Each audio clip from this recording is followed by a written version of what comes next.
Hello. This is a pre-recorded version of this year's Shabbat Shuvah Derashah. It is intended for those who will not make it to Shul on Shabbos afternoon. If you are going to come, then do by all means watch it, but perhaps after Shabbos. The source sheets have been circulated, and they will also be available from the Golders Green Synagogue Yom Noraim resource page and probably on my website as well. This year's Derashah is rather different from previous years. I'm trying something slightly variant from what we do normally. The topic is recalling the first day, din and creation. It's mostly a Rosh Hashanah theme, but it does have some Yom Kippur applications as well. And it touches on the liturgy, it touches on methodology in Rishonim, in a medieval interpretation, and also one or two other ideas, and I hope you find it interesting. Source 1 is our introduction, and it's an Agadah in the first perek of Rosh Hashanah. Tanya Rabbi Eliezer Omer. It was taught in a brisa that Rabbi Eliezer said, "V'Tishri nivra ha'olam." The world was created in Tishri. This sounds very familiar. We've just begun 5781, which started on the 1st of Tishri. So we're used to the idea somehow or other that the year changes because we understand it to be the anniversary of creation. Rabbi Yehoshua says, but Nisan nivra olam. He disagrees. He says that the world was created in Nisan. And that disagreement between Rabbi Eliezer and Rabbi Yehoshua about whether the world was created in Tishri or Nisan is going to be the focal point of this study. Tanya Rabbi Eliezer Ominayin Shabbat Tishri nivra olam. So the Gemara continues, a new brisa. Rabbi Eliezer said, how do we know that Tishri was created, then the world was created in Tishri? Shneimah, the verse says, "Vayemer Elokim tadshei ha'oretz deshe esev mazriya zera eitz peri." This is in the creation story, and God said, "Let the earth sprout grasses that are seed-bearing and create fruits of the tree." In which month does the earth bring forth herbs and trees filled with fruit? This happens in September. This time of the year is Tishri. At the time of the year when the rains will begin, and the rains fell and made the crops grow. Shneimah, the verse says, "V'eid ya'aleh min ha'oretz," and vapor arose from the ground. So it uses verses from the creation story. We wouldn't necessarily read the creation story in such a literal sense today, but that doesn't matter for the purposes of this study. The Rabbi Eliezer says, if you look at the creation story, there are things going on there that happen at this time of the year. Of course, it's self-fulfilling because the years didn't really exist then, but let's leave that point. Rabbi Yehoshua justifies his position. How do you know that in Nisan the world was created? Shneimah, the verse says, and the earth will bring forth herbs, grasses that create seed, v'eitz oseh peri, and trees that will produce fruit. In which month is the earth filled with herbs and trees bring forth fruit? Nisan. One would say this is Nisan. And at that time of the year, animals and birds are mating. Shneimah, the verse says, "Lovshu korim hatzoin." The earth is clothed with sheep, meaning the sheep are filling the earth, as it were. So it looks like it's covered or clothed with it. V'dich nami hakasiv eitz oseh peri. But doesn't the first view also have a verse that says trees that bring forth fruit? How does Rabbi Eliezer cope with the verse that Rabbi Yehoshua uses? If that's about giving forth a blessing, then it should be a blessing for the subsequent years, but it's not descriptive. But doesn't Rabbi Yeshua also have the verse, it's the time when the fruits are grown, which was Tishri, the verse that Rabbi Eliezer used to prove his point. Ahuk Rabbi Yeshua ben Levi, that is used in accordance not to demonstrate a time of the year, but to justify the maxim of Rabbi Yeshua ben Levi. To Omar Rabbi Yeshua ben Levi, Kol Ma'aseh Bereshis B'Komosa Nivra'u. All the things in the creation came forth fully formed. Ladaton Nivra'u, fully with their mental capacities. Litzivyonim Nivru, with their variegation. So I think we could probably use these verses the other way around. The key point, although we will come back very briefly to these verses later, is there is a disagreement between Rabbi Eliezer and Rabbi Yeshua as to whether the world was created in Tishri or Nisan. Now this seems a rather academic point. Nonetheless, it starts to become a halachic consideration as we wind forward into the next source. So a couple of pages later, the Gemara begins a discussion about the flood story in the course of this Agadata.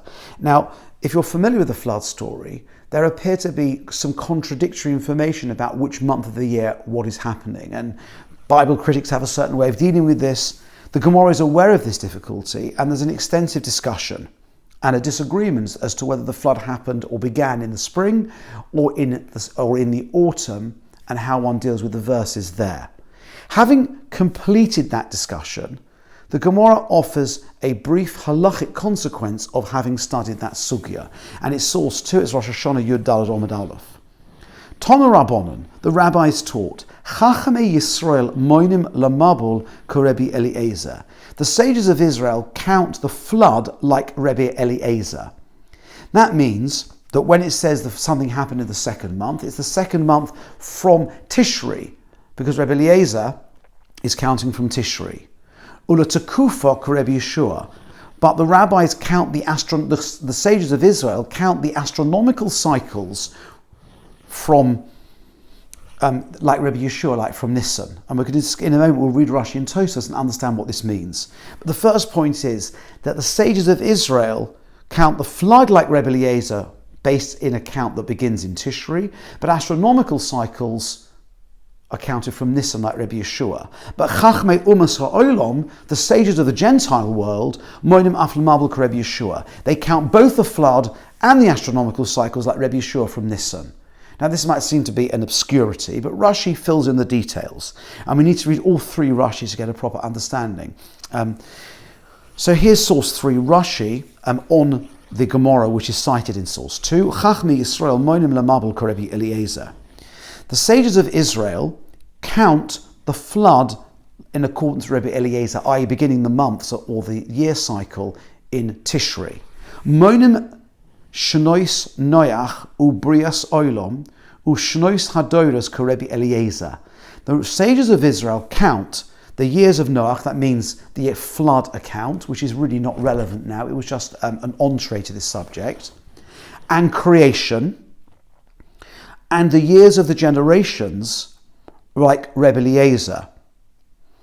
How so? Monim Tishri Techilas Hashonim. We count the beginning of the years from Tishri.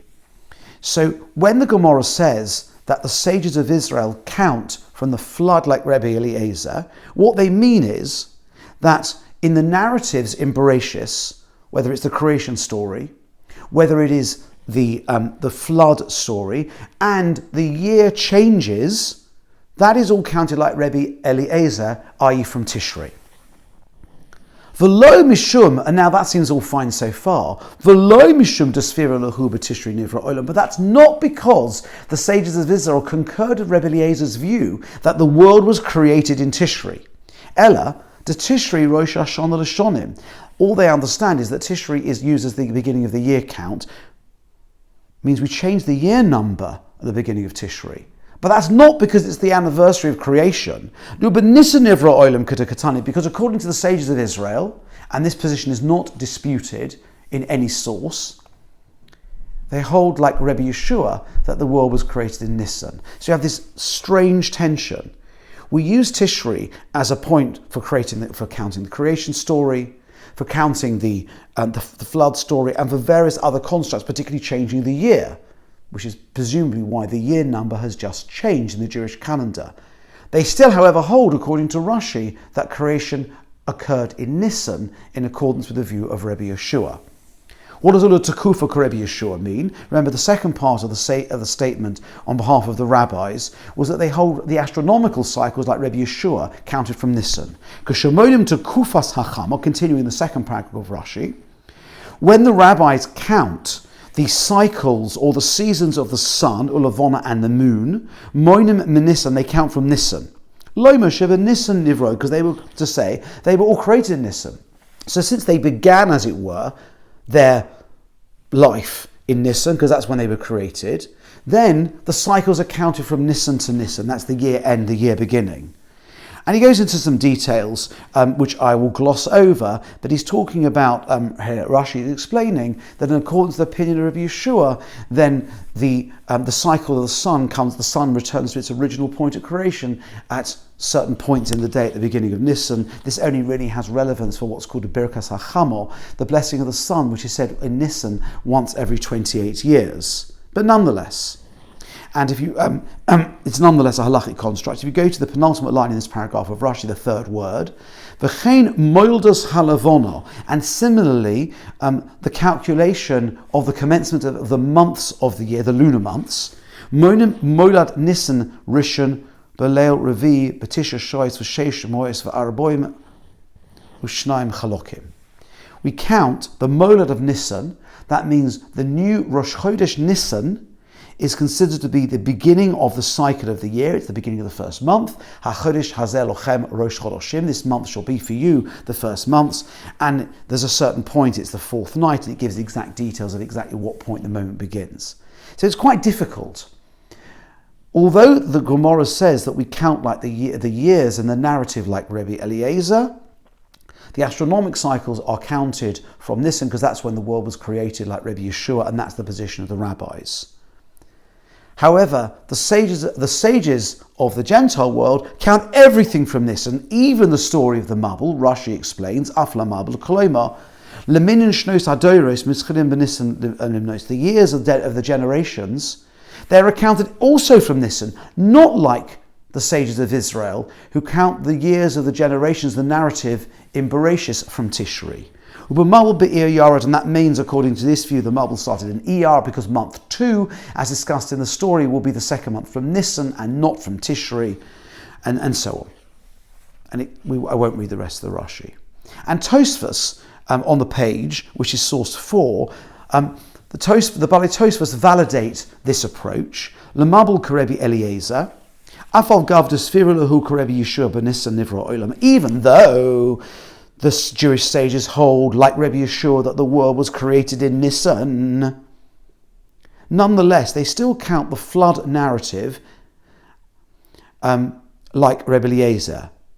Midamoinim l'tekufa k'Rebbi Yeshua, because they hold that Tekufa, the beginning of the astronomical cycles, and creation happened in Nisan. Mikol Mokom, despite this, moinim shnois noach ubrias olom ushnois hachama mitishri.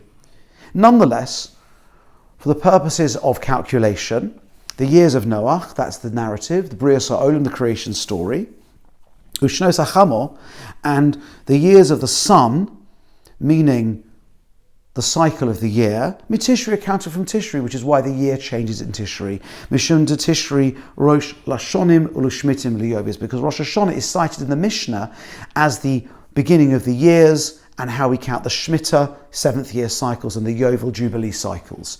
So there is a tension, as you can see, that the creation story is understood to be triggered in Nisan, yet the creation itself happens in Nisan. It's a difficult idea. This idea, again, this problem, is now validated or emphasized by a passage that will be familiar, that we've just read over Rosh Hashanah, and source 6 will then give us the question around which this shiur is actually based. So in the Musaf of Rosh Hashanah, we have 3 central brachas. It's the only Amidah of the year with 9 brachas, and the 3 central brachas are the themes of the day. Most Yom Tovim, Shabbos, Yom Tov, even Yom Kippur have a single theme. Rosh Hashanah has 3 themes: Malchias, Zichronos, and Shofros. Malchias is the theme of God's sovereignty. Zichronos is the theme that God remembers the deeds of humanity, and Shofros is the theme that God uses the shofar to remind of his presence in history and the history, aspirations and eschatology of the Jewish people. This source 5 is the opening sequence before the verses of Zichronos, the middle of the brachas, so that's the 5th bracha in your Rosh Hashanah Amida. Begins like this before the 10 verses. You, and it's the supplicant speaking to God, you recall Maisa Olam, the deeds of the world. Ufoked kol yitzurei kedem, and you visit all of those created from the earliest time, meaning God, you supervise the world, you remember the deeds of the world, the deeds of everyone who's lived in the world going back to the earliest times. Lefonecha niglu kol ta'lumois, before you are revealed all hidden things. V'hamoin nistorois shemibereshis, and a multitude of hidden things going right back to creation. There is no forgetfulness before the throne of your glory. And nothing concealed from before your eyes. You remember everything that has been done. And also nothing that has been formed disappears from before you. Mean God, you remember everything. And these are written in couplets, so there is some kind of poetic duplication. It's really poetry. Hakol goloy v'yodua lefonecho. Hashem Elokeinu, everything is revealed and known before you, Lord our God. Sofel mabit, the one who gazes and peers ad sof kol aduros, to the end of all generations. So God knows everything that has happened, that is happening, and will happen, because God transcends time. Ki sovichoik zikaroin, because you bring, as was into the world, a notion, a law of remembrance, a concept, something which is hardwired into creation, that every living thing will be visited, will have to accept responsibility for its actions. To bring to mind the multitude of actions, and the multiplicity of creations without number. You made this phenomenon known right back from creation. And you revealed it right back from the earliest times. That's the preamble in the introduction. Now the bit of text that we really need for our purposes. This is the day, that is the beginning of your works. Zikaron liyom rishon, a remembrance of the first day. Now this is the supplicant addressing God on Rosh Hashanah.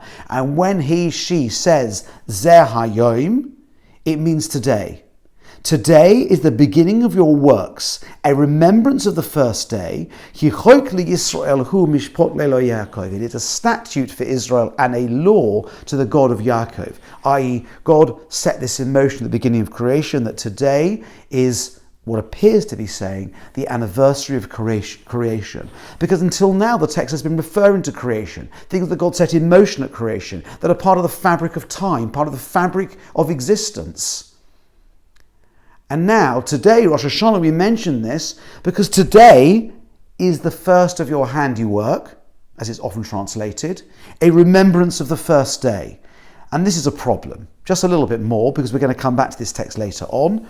Val hamadinois bo yeomer, and about nations, it is said. We've spoken about individuals, now nations. Eizol acherev, which for the sword. Ve'ezel hasholom, which for peace. Ezel arov, which for hunger. Ve'ezel asova, which for plenty. Uvrios bo yipokedu, and on this day, creations, creatures, it means everything alive, God, you will visit them. To recall them, to make a decision, I suppose, whether they will merit life or death. Who is not recalled on a day like this, on this Rosh Hashanah? Because the remembrance of everything that has been formed has come before you. The actions of a man, of a human being, and all his responsibilities. Va'alilois mitzadei gaver, and the direction of the steps of human beings. Machshavois odom v'sach b'lusov, the thoughts of man, not just what he does, but also his plans, his thoughts, and his plotting, v'yitzrei ma'alalei ish, and the desires of the direction of human beings. It's a beautiful text, and there's a little more before the verses of remembrance commence. So this text is very ancient. Zehai particularly is the phrase Zayam Techilas Maisecho, and this is the first of your handiwork. And there appears to be a problem, because the Gemara, certainly read by Rashi and Tosfos, has said clearly that the Chachmei Yisrael, the sages of Israel, in an undisputed brisa, understand that creation occurred on the 1st of Nisan. Yet on Rosh Hashanah we stand before God and say, today is the first of your handiwork, remembrance of the first day, and it's a in the context of a set of references to creation, the beginning, and God setting up the world in a particular way, which we are remembering and tapping into on Rosh Hashanah. Now, I'm not the first person to notice this problem, as I'm sure you will realise. Source 6 gives us the question which really lies at the core of the shiur. So we are in the 3rd chapter of Rosh Hashanah in Source 6. Daf Kaf Zayin 21a. And this requires some background. The Mishnah talks about Yovel, the Jubilee year, and juxtaposes it to Rosh Hashanah. And the reason for that is, in the Jubilee year, that's every 50th year, a practice which, by the way, has not been observed since the destruction of the first temple, for reasons which are beyond the scope of this shiur. But the Mishnah deals with everything, those laws that are applicable today and those that haven't been applicable for millennia and may not be applicable for some time to come. The Mishnah points out that on the Yovel, on Yom Kippur of the Yovel Jubilee year, they would blow the shofar. In fact, the Torah explicitly prescribes that in Parshas Bahar towards the end of Vayikra. That on the Yovel year, you announce that the slaves are going to be set free, that ancestral lands will return to their original owners by blowing the shofar. B'yom Kippurim ta'aviru shofar b'chol artzachem. On Yom Kippur of the Yovel year, you should make the shofar sound throughout your land. And when they observe that, the Mishnah points out that the davening on Yom Kippur was different from the Yom Kippur with which we are familiar, and they would say the special brachas of Rosh Hashanah that I've just spoken about, and they would blow the shofar only once in 50 years. And the citation for the Mishnah that says that is how we begin our Gemara. It's the first line of Source 6. Shova hayovel l'Rosh Hashanah l'tekiyah l'brachas. Rosh Hashanah and Yovel are the same with respect to Tekiyahs blowing the shofar and the brachas, that's the special brachas which we now make into Musaf. That's the Mishnah. And here the Gemara processes that section from the Mishnah. Omer Rav Shmuel bar Yitzchok. Rav Shmuel bar Yitzchok asked the following question: Komam matzlin ha'idno. Like whom, i.e. in accordance with whose opinion, do we pray today? A text which we know today was known clearly in very early times, and it's certainly familiar to us. There you go. That's why I quoted the liturgy in Source 5, because now we have this cited in the Gemara. It's ancient, in fact, even predates this Gemara. In accordance with the view of whom do we daven and say this phrase on Rosh Hashanah: today is the beginning of your handiwork, a remembrance of the first day. Command, says the Gemara, like whom? Karebi Eliezer. Da'omer b'tishri nivra olam. You knew the answer already. It's in accordance with the opinion of Rabbi Eliezer that the world was created on Tishri. So here is the problem. If the world was created in Tishri, then it wasn't created in Nisan. Yet the Gemara on Daf Yud Beis in Source 2, as interpreted by Rashi and Tosfos, which is not an interpretation that is disputed, the rabbis hold, without any dispute, that the world was created in Nisan. Yet we say on Rosh Hashanah, Zayam Techilas Maisecho, in accordance with the opinion of Rabbi Eliezer. But Rabbi Eliezer holds the world was created in Tishri, and Yeshua holds the world was created in Nisan. And the Gemara has correctly identified that statement, which is core to our Rosh Hashanah davening, and more than that, the identity and our understanding of Rosh Hashanah, is in accordance with the opinion of Rabbi Eliezer. So let's see what the Gemara does now. Mosiv Rav Eino. Rav Eina asks the following question. Shova Yovel l'Rosh Hashanah l'Tekiah l'Brachos. Didn't the Mishnah say that Yovel, the Yom Kippur of the Jubilee year, and our Rosh Hashanah are equivalent in that we say the brachas and we blow the shofar? But hold on a minute. You don't surely say that on the Yom Kippur of the Yovel. Today is the beginning of your handiwork, a recollection of the first day, because that is applicable on Rosh Hashanah, but it's not applicable on Yom Kippur. So Rav Eina says there's a problem because the Mishnah says they're exactly the same, but they're not exactly the same. Answer, perhaps a rather unsatisfactory answer. Kikatani, says the Gemara, and we're now on the sixth, near the end of the sixth line of source 6. Kikatani, when the Mishnah made that statement, the Yom Kippur of the Yovel and the Rosh Hashanah are the same with respect to Tekiah and Bracha. Answer, Ashar, was on the rest of things, meaning the basic structure is the same. We blow the shofar. We say the brachas. Of course, there might be one line you have to miss out because it's not applicable. Rav Shisha bereda Rav Idi masni hochi. Rav Shisha bereda Rav Idi taught what we've just studied in the following way, in a slightly adjusted text. And there's a reason why both of these versions are brought, partly to record for the sake of completeness, and so we know exactly who said what and how, but we'll see also that the Tosfos we're going to read in source 7 refers to the variance between these two versions. Rav Shisha berei de Rav Idi masni hochi. He taught it as follows: Omer Rav Shmuel bar Yitzchok, and it's a replay of the same sugya, but from a different perspective. Omer Rav Shmuel bar Yitzchok hardet to Tanan Shova Yovel Rosh Hashanah the Tekiah leBrachos. Come on. When we learnt in the Mishnah that the Yom Kippur of the Yovel Yen and Rosh Hashanah are identical with respect to Tekiah and Brachos. Come on. According to whose opinion does that go? Delok Rebbe Eliezer. It can't be in accordance with the view of Rebbe Eliezer. Di Rebbe Eliezer, because if it were the view of Rebbe Eliezer, given to Omer B'Tishri Nivra Olam, since he holds that in Tishri the world was created, we would say on Rosh Hashanah, today is the first of your handiwork, a remembrance of the first day, which doesn't make sense, which means that the statement in the Mishnah that they're identical must not be in accordance with Rebbe Eliezer. Rosh Hashanah Isa v'Yovel Leisa, because on Rosh Hashanah you can say today is the first of your handiwork, but you can't say it on the Yovel, which is on the 10th of the month, Yom Kippur of the Yovel.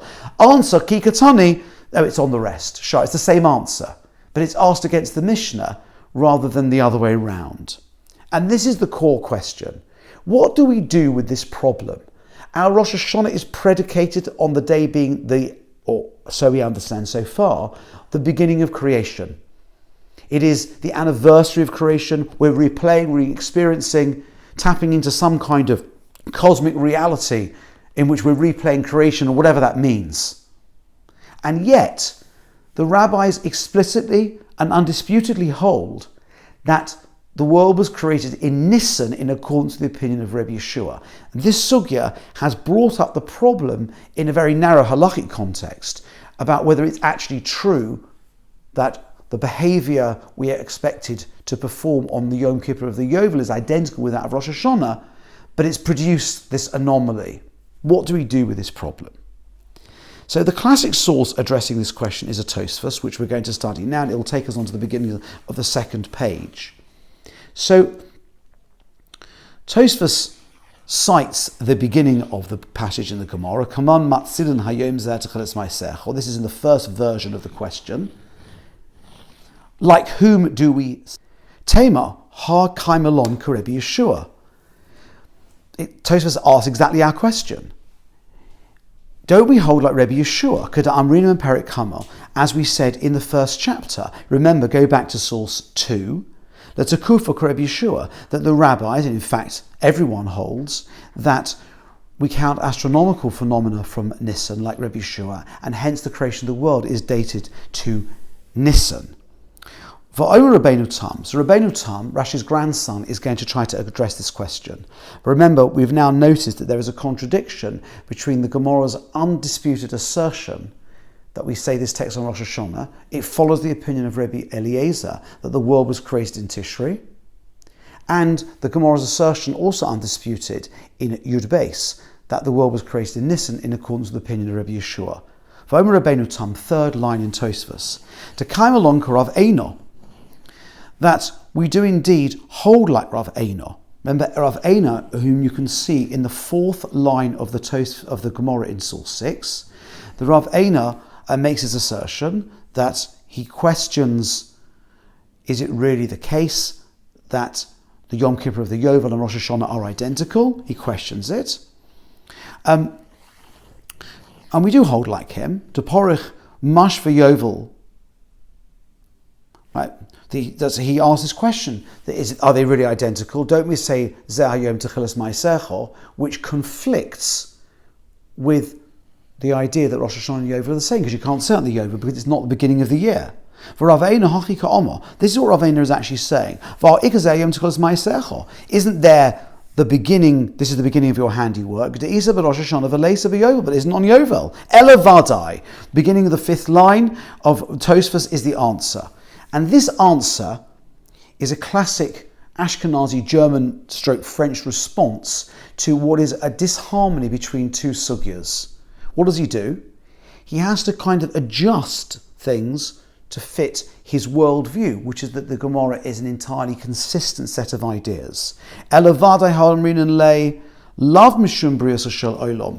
we say that phrase, it's not a reference to the creation of the world.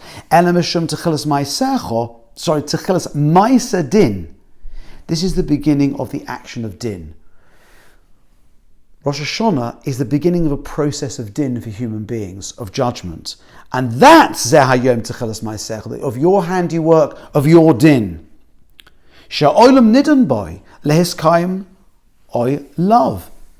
That today the world is being judged to determine whether it will be continued or not. We've already seen that in that liturgy. And we ask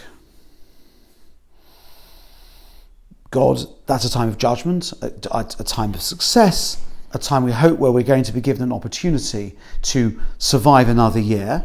And by the way, says Tosfos, this is really an aside, it's parenthetical. Actually, you could squeeze that in with Yom Kippur of Yovel, Derashah Rosh Hashanah, which is compared to Rosh Hashanah elsewhere, and then the question wouldn't even start, because actually, Zayom Techilas Ma'asecha, read as the beginning of a din process, which kind of carries on into Rosh Hashanah, from Rosh Hashanah into Yom Kippur, that actually is relevant both on Rosh Hashanah and Yom Kippur, and therefore it would not disturb the principle of the Mishnah that the Yom Kippur of the Yovel and Rosh Hashanah are the same. And even though we've given an answer, well actually it's the general principles, it's not the details. Remember, he says it fits ashara on the rest of the ideas, meaning that the Yom Kippur of the Yovel and Rosh Hashanah are a line for Tzachiyas and Brochas in general, but it's true that there's that line that you won't be able to say because Yom Kippur is not the beginning of the din. Even though we do give that answer, Rav Eino lo hodabe. Rav Eino does still not retract from his observation and his insistence that it is normative to say this line on Rosh Hashanah.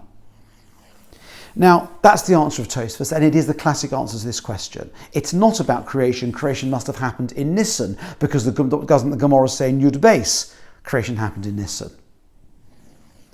So how do we square that with this statement? This statement is not about creation, it's about din. Tosfos now asks a question, as it were, on his own answer. Umiu, le'idich lishna. According to the second version, remember there were two versions of the presentation in the Gemara in Shul 6. The second asks a question directly from the Mishnah. Umiu le'idich lishna. According to the second version, kasha, there's a problem. De ka'omer masnisin de lo Rebbe Eliezer. We say that the Mishnah is not like Rebbe Eliezer. It can't be like Rebbe Eliezer, because since we say, according to Rebbe Eliezer, and you can't say that on the Yovel, then obviously the Mishnah is not like Rebbe Eliezer. The Gemara should have said, if Zeh Hayom Techilas Ma'asecha is really about din and not about creation, Zeh Hayom Techilas Ma'asecha, Lava Brias Olam Koi, just answer to say, Zeh Hayom is not about creation, rather about din. But since the Gemara does not say that, Tosfos realizes an inherently weak answer is an inherently weak answer. Yet, for Tosfos, reconciling the two Gemaras is paramount, as I'll discuss further shortly, and it leaves it like that. That's Tosfos' first answer. Now there's an aside. Umashi said Rebbe Loza Kalir, the Kalir was a great medieval, a slightly enigmatic medieval figure who wrote many great liturgical poems and the Kinnis we say on Tisha B'Av. And he was considered authoritative, that Tosfos regarded as legitimate to ask about the text of his poem, which must reflect perfectly correct halachic ideas. Doesn't the Kalir say in a poem for Geshem, for the rain on Shmini Atzeres, doesn't he say in his piyut for Shmini Atzeres that the world was created in Tishrei? Ubishal Pesach, he said Rabbi Yeshua, and his poem for Pesach, he said the world was created like Rabbi Yeshua. He contradicts himself. It can't have both been created in Tishrei and Nisan, but like Rabbi Eliezer and Rabbi Yeshua. How can someone like the Kalir make this very obvious mistake? Extraordinary. Tosfos asks a question as a kasha, a stira, contradiction between two piyutim from the great Kalir. And Rabbeinu Tam's answer is quite startling. Actually, they can both be true. And therefore the Kalir does not contradict himself. Omer Rabbeinu Tam, the same Rabbeinu Tam who gave the answer before, Rabbeinu Tam tries a different answer. They are both, these and those are the words of the living God. They're both true. This is a citation of Gemara in Gittin Daf Vov, in which we can talk about two different constructs being simultaneously true. It's a very big subject. So how then could you justify they're both being true? Tosfos continues nearly at the end. That in Tishrei, it occurred to God to make creation. It arose in his thoughts. But he didn't actually create the world till Nisan, and therefore, in some sense, creation happens both in Nisan and in Tishrei, and thereby we can resolve the problem. In practice, we hold, or the rabbis hold, that the world was created in Nisan, but since God was thinking about the world, about the objectives of the world, about whether we fulfill the objectives of the world, it can be a Rosh Hashanah as well. And it says Tosfos, in case you think we've just made that up in order to answer the question, we find there's a Gemara in Eruvin, Gabi Odom Sha'ala B'Machshava Livrois Shnaim Ulabasofli Livro Ela Echod. There's a Gadata there in Eruvin, in which it talks about the creation of man and observes that in the Bereshit story there are some contradictions between whether man was created as a singularity or as a pair. How do we resolve them? Apparently, according to the Gemara, and this gives Tosfos an opportunity to legitimize his explanation here about Zayim Tchilas Ma'asecho, that it occurred to God to create a duality, but in the end, God only created one. Why that might be is beyond the scope of this shiur. So to recap, the answer of Tosfos is that Reb Eliezer, we do indeed say Zayom Tchilas Ma'asecho, but that does not contradict the notion that the world was created in Nisan, because when we say this is the beginning of your handiwork, it's talking about the beginning of the process of din and evaluation of human beings and the world, and it's not about creation itself. Now, what is more interesting than that, Tosfos, and I've never found this answer terribly persuasive. The second answer is intriguing about Elu v'Elu Divrei Elokim Chaim. There are two possible answers which can simultaneously exist, and therefore it can be true in practice for Nisan and true in thought for Tishrei, which resolves a lot of the problems. What is fascinating more than the answer is the question.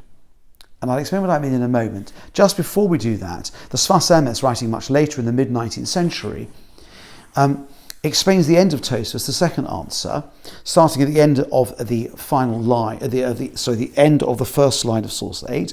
Harder Naktu Hochi, the fact that Tosfos thinks it's legitimate to make a distinction between creation in thought and creation in deed. Remember, right back in the Gemara in Yud Aleph, which is the first source, each of Rabbi Yeshua and Rabbi Eliezer cited verses from the creation story to justify their narrative and their timing for creation. Think back to there. The Manda Omer B'Nisan, back in the Sfas Emes, source 8, Manda Omer B'Nisan Nivra Ha'olam, that according to the view that in Nisan the world was created, that's the view of Rabbi Yeshua, Yalef min v'totzei ha'aretz, which is let the earth bring forth. Umandom of Tishri Yolif, and the one who says Tishri, that's Rabbi Eliezer, Yolif min Tadshe Ha'oretz, that the earth must sprout.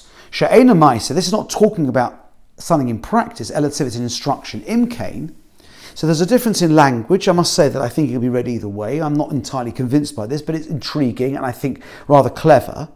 So one is, as it were, describing what happened. It happened, it came forth, I'd say. And Tadshe means sprout.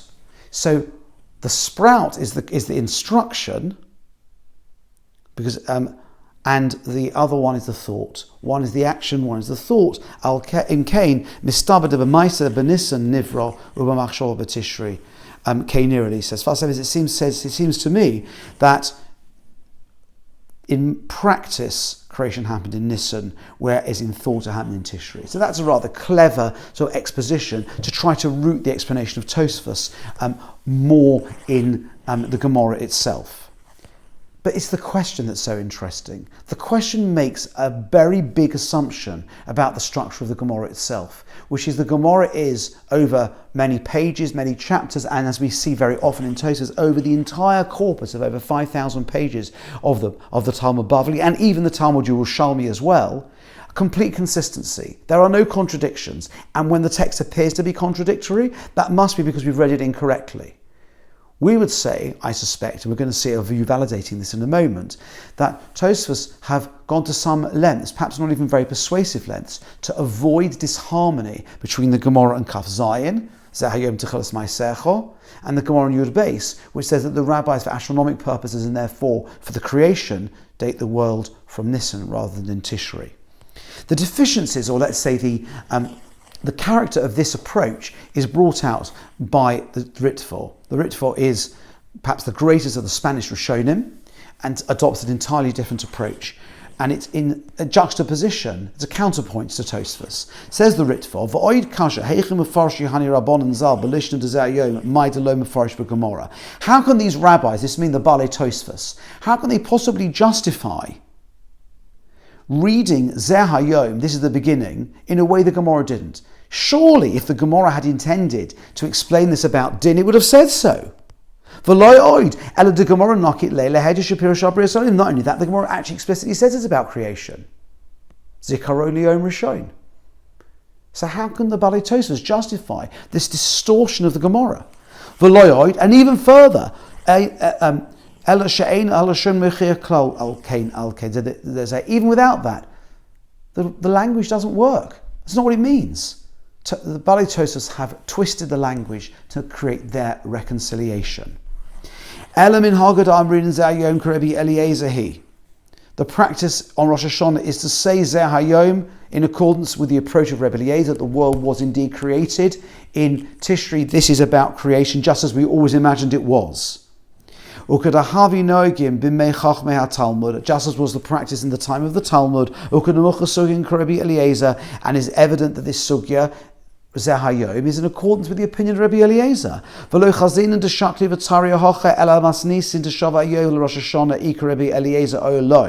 in fact, the interest in the Gemara is not about whether Zeh Hayom is about creation, which it very obviously is, says the Ritva. The interest of the Gemara is about how to deal with an apparent inconsistency, which contradicts the notion in the Mishnah that the Yom Kippur of the Yovel and Rosh Hashanah are the same for Tekiah and Brocha. It's not interested. Simple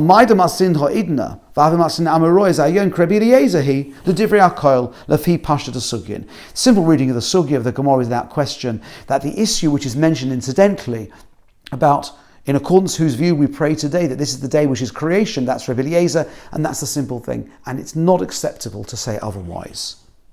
The Iddich and any alternative, and this has certain echoes of the book of Matthew, as you will notice, it's a phrase that appears in quite a lot of early literature. Ilu pila b'kupa de mechtahu. This is trying to put an elephant through the eye of a needle. Of course, in the book of Matthew, to become a holy person or connect with God is compared, the difficulty is compared with putting a camel through the eye of a needle.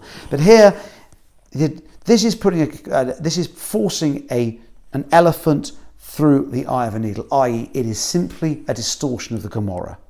And what about the fact that in Yud Beis, We saw explicitly that's in source 2 that the rabbis count to kufa, astronomical things, and in fact the creation is understood to start in Nisan. What do we do with that? As far as Amoroihi, Deleisalehi Masnisin. These Amoroim, the sources quoted that talk about Rebbe Eliezer and Zeh Hayom Techilas Maisecho about creation, they don't agree with that sugya. They just don't agree. They're different views. Elehilchasa Karav Detakim Tekir Didei Rebbe Eliezer. And Rav is recorded elsewhere as fixing the prayers around the shofar to include the phrase Zeh Hayom Techilas Maisecho Zikaroi Liyom Rishon on Rosh Hashanah, like Rebbe Eliezer, and Rav Tana Hudapolik Rav has the status, even though he's an early generation Amora, a post-Talmudic sage, he is accorded the status to disagree with the Tanoi and the Mishnaic sages. Now, the Ritva actually says something very interesting, even though it seems rather boring. The Ritva has said, you cannot distort the meaning of a phrase, of which there is no evidence at all, in order to harmonise two Gemaras. In fact, the Ritva is really accusing Tosfos of directly distorting the Gemara simply because of the question. There's no evidence whatever that this is the right way to read it. Everyone understands it this way. The Sukkah itself means it's referring to creation. The reference to Rebbe Eliezer means it's talking about creation. It's not even in dispute. And so Tosfos have got themselves caught up by an insistence that I must reconcile, and the only way I can harmonise or reconcile is by changing the meaning of Zeh Hayom quite profoundly. It doesn't mean creation, it means din. Oh, what about the contradiction? Contradictions don't matter. They're just different opinions. And this is really the nub of the shiur. The issue about when creation comes about is of modest interest, is of academic interest. We have a very different way of looking at creation and how things came into being, and it is of theoretical interest. We do not necessarily understand these things as literal, full constructs in the same way that perhaps they were understood earlier. None of that matters. What matters is to teach the very different approaches between Tosfos, the Ashkenazi Rishonim, and in the other corner, the Ritva representing the Sephardi Rishonim. The Ashkenazim need to reconcile, and they do this repeatedly. I have found one or two contradictions, one or two counter-indicators, but by and large, the Ashkenazi Rishonim, particularly led by Tosfos, need to reconcile. The entire corpus of Talmud is a consistent, seamless text, and any contradiction is only superficial or a misunderstanding, and you can reimagine what the text means to avoid it. Says the Ritva, that's not correct. You end up with the distortions, and different approaches are understood to mean they're different approaches. There are different approaches in the Gemara across different pages, different chapters, different tractates, different people stating their views, and they do not have to be harmonised. And this approach takes the Ashkenazi and Sephardi Rishonim down to later generations, into the codes, and in fact is alive and well today. And really, this illustration of methodology is, which is I think is a prime example, was the main function of the shiur. However, there's a little more, and there are one or two quite clever, slightly midrashic attempts to reconcile these positions, which we're going to look at now. In the Seder HaTefillah l'Rokeach, so this is the Siddur. Now the Rokeach is an Ashkenazi Rishon. In his text explaining the prayers, he says as follows: B'Rosh Hashanah nivra olam. The world was created in Rosh Hashanah, but that means Odom Rishon shu ikar olam nivra b'Rosh Hashanah. Odom the first, who is the purpose and focus of creation, he was created on the first day of Rosh Hashanah. So this is a new idea. When we say the world was created on Rosh Hashanah, we mean human beings. It means, and perhaps it's easier for us in a post-scientific era, it's referring to the beginning of human creation, the beginning of human beings. Whatever happened before. Maybe at a certain point human beings have evolved and have been imbued with a spirit, an ability to reach God, to connect to a soul, whatever it means.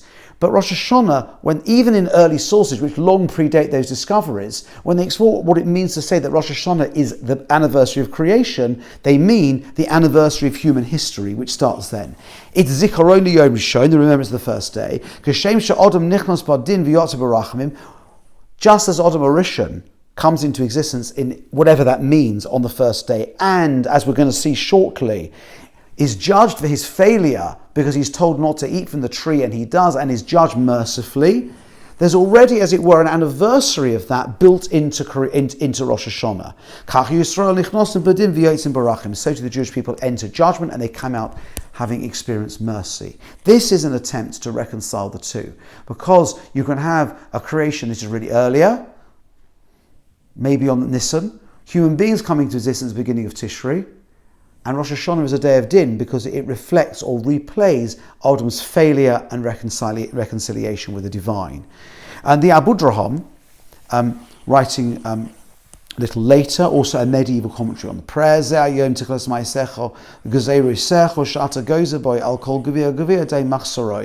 is the beginning of your handiwork when you give out laws and you also allocate to human beings what will be their lot. We make Rosh Hashanah as a remembrance of the first day, on which you created the world, again associating with human beings with creation rather than creation's stum. It's a day to blow the shofar. It's a day of judgment for the Jewish people. It's a day of judgment for humanity. But again, associated with the fact that God hands out the goodies for the year, as he did to Odom Rishon on the first day, and it remembers that. Once again, recentering Rosh Hashanah, even according to the view of Rabbi Eliezer, as the day on which human beings come into existence, at the anniversary of human history. And these ideas are rooted in a midrash, Psitza de Rav Kana, an early, quite authoritative midrash. La'olam Hashem devorach nitzav hashomayim. They often consist of a verse from Tehillim or Mishlei, which is then used as the basis for a homily. La'olam Hashem devorach nitzav hashomayim. Always, Lord, your word, it stands firm in heaven.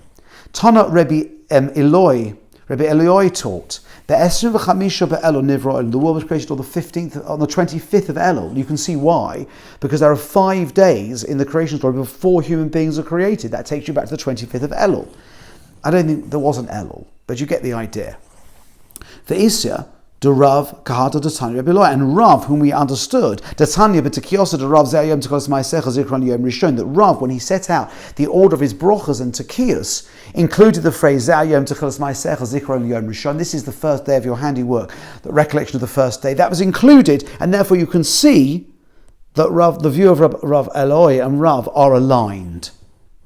Ki etc. Because it was hardwired into creation that this is how it would be. And we already saw these words in the text of the liturgy from the Zichronis Bracha and source 5, but this is probably where it comes from. Al-Madina is 3 lines on the bottom of the first column on the second page. Al-Hamadinos bo ye omer, about nations it is said, Ezo la-cherev, Ezo la-sholem, Ezo la-rov, Ezo la-sov. Remember this before. Who is for the sword, who is for peace, who is for famine, and who is for plenty? Ezel l'moves, ezel l'chaim, which for death and which for life. These are all, we're familiar with this from the prayer about creations. They are visited by you to recall them, to determine whether they will live or die. Nimses on Rosh Hashanah, we find that we says on Rosh Hashanah, Nivra Odom Rishon, that the human beings were created. This is the key point, and the earlier sources we've seen that draw on this idea are sourcing it here. We're now on the first line of the final column. That's the second column of the second sheet. V'shar Rishona, and now the little kind of rather nice description of how the Midrash envisages the experience of Adam in the garden when he comes into being. V'shar Rishona Olaba Machshava, in the first hour it occurs to God to create Adam. In the second, God consults with the angels. In the third, he takes dirt from all over the world and brings it together. In this fourth hour, Givloi, he kneads it, as it were, to make the material ready. On the fifth, he clothes it with skin. In the sixth hour, God stands up this as an inanimate object on his feet.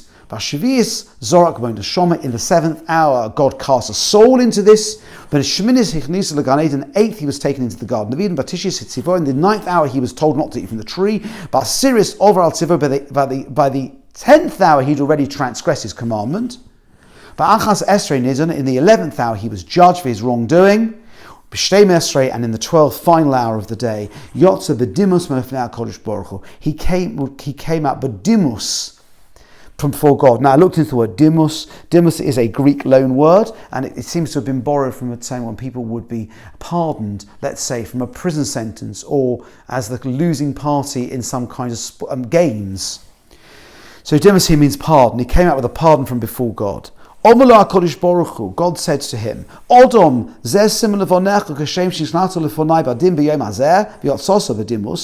man, this is a harbinger, right?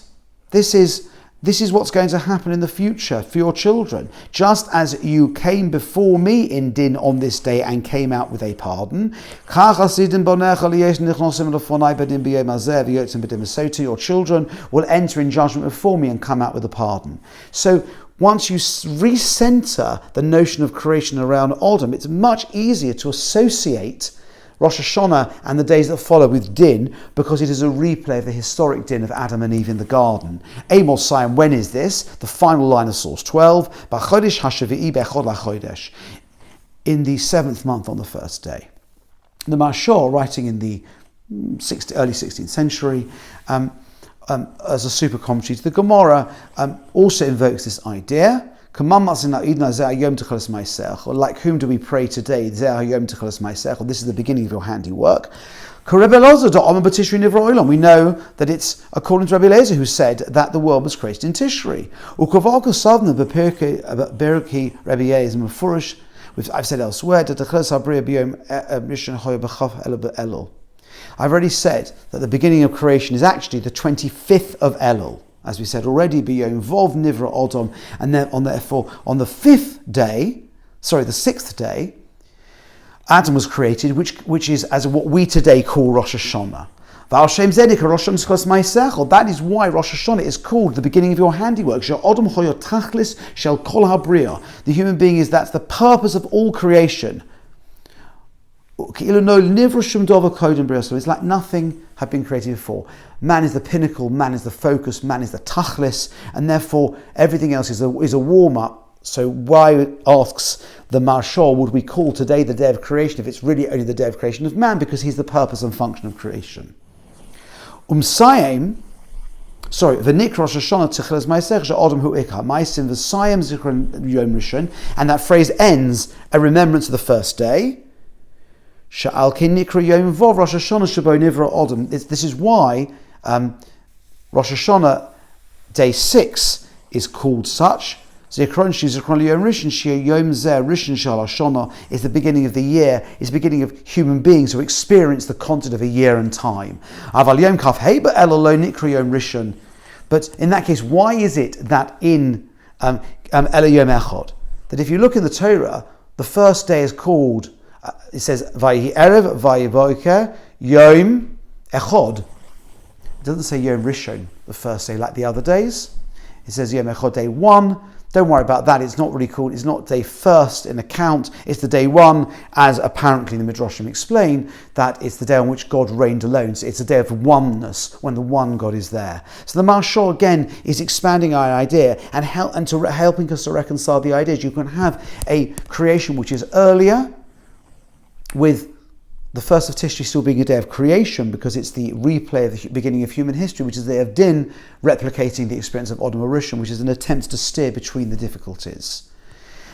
Just as an interesting aside, source 14, the Oracle Ner, writing in Germany in the early 19th century, Umaja Tishri Rosh Hashanah L'Shonim Yodua Lona de Derashah Kabbalah Halachic L'Moshe Sinai Al Yidei Gezer Shova Kedel El.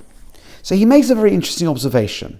We saw in source 2, which was Yud Beis in the Gemara in Rosh Hashanah, that the sages of Israel, they count the story, the creation narrative, Noah's story, they create all of that like Rabbi Eliezer from Tishri, but they count Tekufos, which are the astronomical phenomena, and creation like Rabbi Yeshua from Nisan. But the nations of the world count everything, even the flood story and creation, all from Nisan.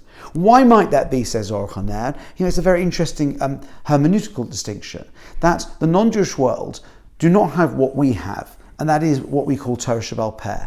Torah Shebaal Peh is a very specific Jewish thing. You might call it's our lot, it's our That's Emishagas. That's how we operate. We have an interpretive model which allows us to, by textual comparison and using traditional methodologies, to understand the text in a very particular way. And without that benefit, it wouldn't be possible to do so. So he said the reason why it is that we can make these distinctions, and we have this very peculiar Jewish idea that the months start in Nisan. Month 1 is Nisan, and yet the years don't change until month 7 in Tishri. This very strange kind of conflicting calendar is because we have a Torah Shabbat Peh, a Torah system which conveys ideas verbally, orally, which enables us to interpret it this way. For almost olam, but the nations of the world, the lo moedim b'Torah Shabbat Peh, which do not agree to the Torah, they don't have a concept of Torah Shabbat Peh. They lahem rak Torah shebichsav, they only have the written Torah. Inevitably, Mona Kol Nisan, they count everything from Nisan. If you open the Torah, it says this should be the first month. Why wouldn't you count that as the beginning of month and years? It's perfectly understandable. But it also reflects a different mindset and a different way of attuning oneself to the ideas and what they mean. Now, our final Rishon is the Run, Rabbeinu Nisan, and he really is adding what is just I think, rather acute observation. Now we understand, says the Run, why it is that Odom, or why people are judged on Rosh Hashanah more than any other time of the year. Because of the relationship to the past, the historical realities. Man sins and he is judged and he is pardoned. It's a perfect day to pray. Even up in heaven there is some kind of indicator that this month we don't go for zodiac signs as influencing our lives, but more to they give some sense of what the character of the month is and its spiritual expectations. And the Mazal, the zodiac sign for Tishri, is Libra, the scales, because it's a time of judgment. Or the Fizeh, third line, hard Perik Roya based in. When the rabbis say in the 3rd chapter of Rosh Hashanah, which was the source we saw, source 6, in accordance of whose view do we pray today? This is the beginning of your handiwork. Command Rabbi Eliezer. That's like Rabbi Eliezer Odom Ka'om. It's talking about human beings. Human beings the focus. It's using the same midrash. But the beginning of creation was on the 25th of Elul, as we've already said now several times. But here's the conclusion. And therefore, the practice in Barcelona and in all of its associated places, to start saying early prayers, what we call slichas, on the 25th of Elul. So if you ever want a reason to explain why it is that we start saying slichas a certain number of days before Rosh Hashanah, in the Ashkenazi world anyway, the reason is, according to the Run, based on the custom in Barcelona, is to recognize that the creation is a warm-up. It's not the focus. The focus is the din of human beings, but we need to get in the mood. But creation and Rosh Hashanah are reassociated to human beings, the responsibility of human beings, and replaying and rethinking the mistakes made by Adam and Chava in the garden. Now, to finish, a liturgical point, which might just be an excellent stopping point. After the Chazan in Musaf and Rosh Hashanah completes each of the 3 special brachas, as mentioned before, the community say or sing a short piyut, a liturgical poem, which begins Hayom Haras Olam, and here it is. Hayom Haras Olam. I'll translate the first phrase as it is usually translated. Today is the birthday of the world. Hayom Yami Bamishpot Kol Yitzrei Olamim Im Kavonim Im Kavodim. Today will stand in judgment all of those things that have been created in the world, all creatures, whether like children or whether like servants. Im Kavonim Rachameinu Karachem of Abonim. If like children, then may our mercy, and may show mercy to them like the mercy of a father to his children. Ve'im kavodim, and if we are like servants, einenu lechos luyois, our eyes turn to you, meaning we're dependent on you completely, totally in your thrall. Ad shetechonenu, until you show us grace, v'sotzich or mishpotenu, and you bring to light our judgment, or Yoim Kodosh, awesome Holy One. That's the poem. But the word haras, the second word, doesn't actually mean birthday at all. That would be more like huledes olam, to use a modern word. The word haras, hirayon, in biblical Hebrew, means conception. And the correct translation, as far as I can see, of this text is today is the conception of the world. And the Japani word is conceived today. How does that work? Because we've seen that Tosfos reconciles the two Gemaras by saying that today is the conception of the world. This is the day when God thought about making the world. And yet it's also a day on which we stand in judgment because it recalls things that Odom Rishon did and the past, as we discussed already at some length. So it could just be that this word haras is a nod. This is a medieval poem. I don't know whether it was written before or after the Baalei Tosfos. It's not a very early origin, but it's the day of the conception of the world. The conception of the world is what matters in the end. It's the day what its ideas are, what our expectations are, which ethical principles we expect to live by, to reconsider them and to inject them into our lives.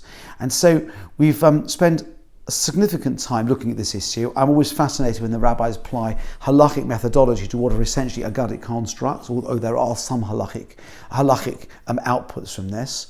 But most importantly, to look at two radically different approaches to contradiction, the difference between the Ashkenazi Rishonim and the Sephardi Rishonim, and to see how this is plugged back in with one or two very clever ways of tweaking and understanding the distinction between the two Gemaras. I wish you a Gemar Chassid B'Tova and a good Yor.